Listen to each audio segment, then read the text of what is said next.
हरे कृष्णा। इस वीडियो में हम ज्येष्ठ मास महात्म्य में 20वें अध्याय का श्रवण करेंगे। इससे पहले हमने 19वें अध्याय में यह जाना था कि किस प्रकार राजा पुलिंद ने भगवान विष्णु के भक्त के राज्य पर आक्रमण कर दिया और भगवान विष्णु की सेना ने राजा पुलिंद की सेना को हरा दिया, जिससे वो राजा पुलिंद जो है निराश होकर वापस लौट आया। अब हम 20वें अध्याय में इससे आगे की कथा को श्रवण करेंगे। इससे पहले एक महत्वपूर्ण सूचना, इस चैनल में हम डेली ही ज्येष्ठ मास महात्म्य की कथा सुना रहे हैं, इसलिए आपने अगर हमारे चैनल को सब्सक्राइब नहीं किया तो सब्सक्राइब कर लें। और आपको अगर हमारी वीडियो पसंद आती है तो वीडियो को लाइक एंड शेयर करना ना भूलें।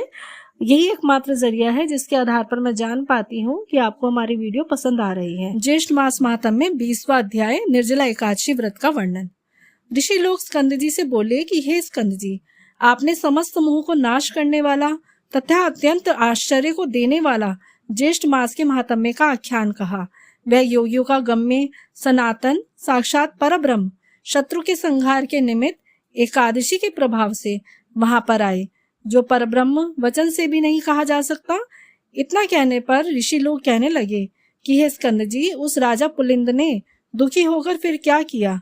स्कंद जी बोले कि हे ऋषियों, वह शोकातुर राजा अपने कुछ बचे हुए सैनिकों के सहित शीघ्र अपने नगर को आया और अपने नगर में राज्यभार को संभाला और शत्रु के पूर्ववासियों के वचन का मन से ध्यान करता हुआ एकादशी के प्रभाव को स्मरण करने लगा, जिससे स्वयं उसने अपने नेत्रों से देखा था।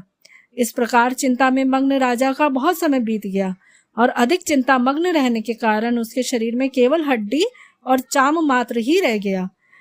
तब राजा पुलिंद ने अपने पुत्र को राज्य देकर स्वयं अपनी स्त्री को साथ लेकर वन को चला गया और वहां जाकर वानप्रस्थ आश्रम ग्रहण कर लिया।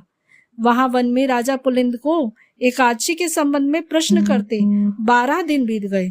वह सब यही प्रश्न करता था कि हे तपोधन, एकादशी के व्रत की विधि क्या है, जो व्रत तीनों लोकों में दुर्लभ, पवित्र और भगवान का अति प्रिय है।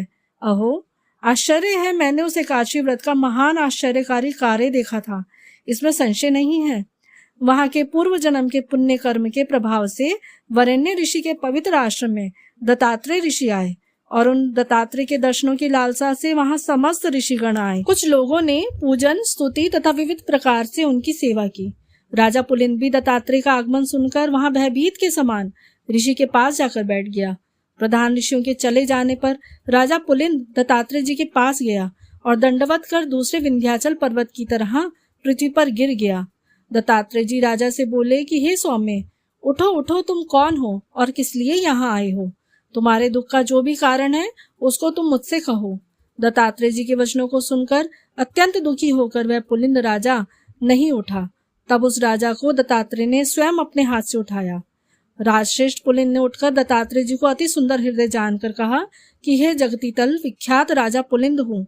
हे तात, थोड़े ही समय में पृथ्वी मंडल को जीतकर और गर्व में आकर मैंने सेना सहित राजा प्राचानवही के नगर को गया। वहां जाकर उस विष्णु भक्त राजा के नगर को पीड़ित करने पर कोई ग्रामवासी मेरे पास आया और मुझसे प्रार्थना करने लगा कि आज श्री हरि भगवान का पवित्र दिन है, आज और कल 2 दिन के लिए उस राजा के विषय में क्षमा करे, क्योंकि समस्त नगरवासी व्रत में लीन है। उस ग्रामवासी की वार्ता सुनकर मैं गर्व में होकर क्रोध से उसके वचनों का अपमान किया।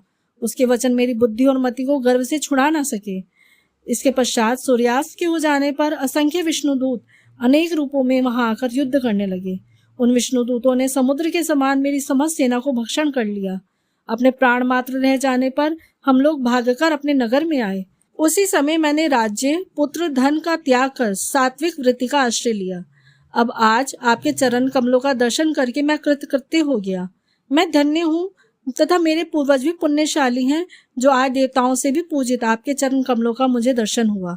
भगवान, एकादशी नाम वाला व्रत कैसे होता है और किस विधि से किया जाता है, उसे आप संक्षेप में मुझसे कहिए, क्योंकि मैं आपके शरणागत हूँ, अन्यथा मैं शल्य के समान अपने प्राणों का त्याग कर दूंगा। राजा पुलिंद के इन वचनों को सुनकर सब वृत्तांतों को जानने वाले दत्तात्रेय जी उसी समय राजा पुलिंद की दोनों हाथों से आलिंगन कर और उस दयाद्रचित होकर मधुसूदन भगवान के एकादशी व्रत का विधान कहने लगे। ओम ज्येष्ठ मास महात्म्य में 20वां अध्याय समाप्त। हरे कृष्णा।